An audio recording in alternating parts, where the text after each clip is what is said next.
In 1971, William Peter Blatty wrote the novel The Exorcist, which was based on the actual 1949 events of a young man, a 12-year-old boy, Roland Doe, actual name, which was revealed later, Ronald Hunkler, who was from Cottage City, Maryland.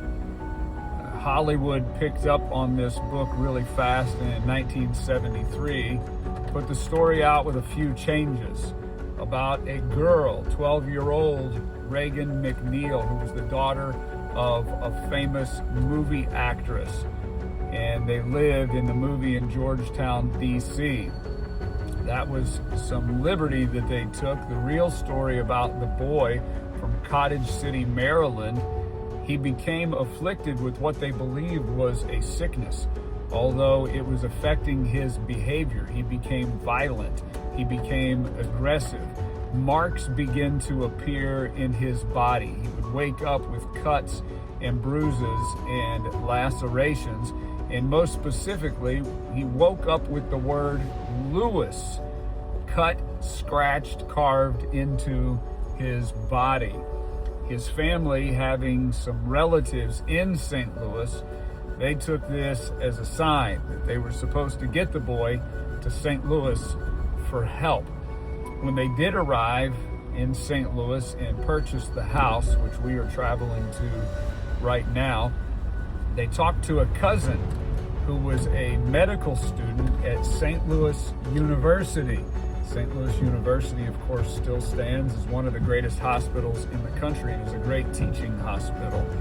And through her connections at St. Louis University, she introduced the family to Father William Bowdern, who became involved, and they recognized that this was not a physical sickness, this was not a disease, but that this was a demon spirit inside of the boy. One of the only widely recognized legitimate cases of demonic possession and exorcism.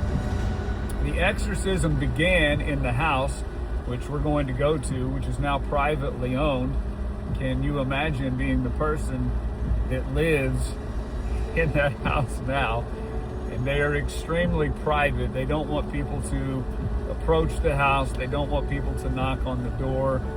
They don't want people to ask to come in and video. And so the most that you can do is to respectfully grab a few shots from the outside of the house from a safe distance and go on your merry way, which is what we're going to do. We want to respect their privacy. The exorcism started in the house, but when the acts of violence became too great, they moved the boy secretly to the old Alexian Brothers Hospital, which now is completely torn down. It doesn't exist. And that's where the exorcism was completed in April of 1949, having started in Cottage City, Maryland in January, just a few months prior.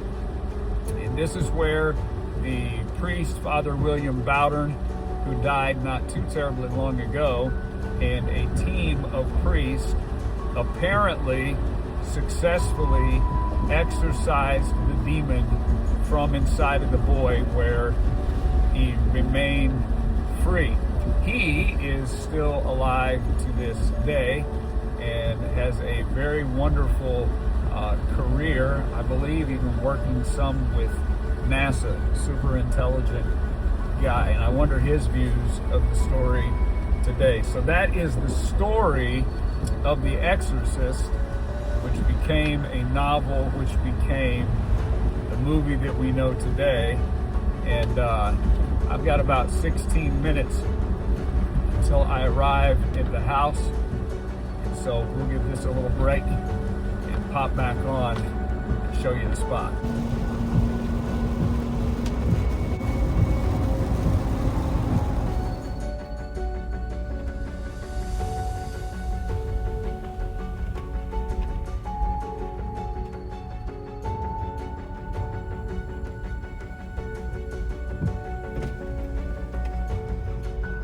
behind me, number 8435. I'm not going to name the street. You can look that up easy enough. And that's the actual Exorcist house.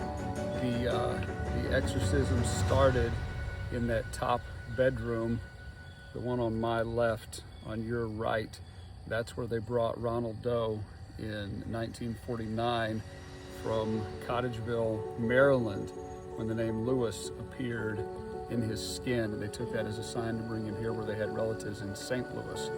And so that is the actual Exorcist house as it stands today in this gorgeous, quiet little neighborhood in St. Louis, Missouri.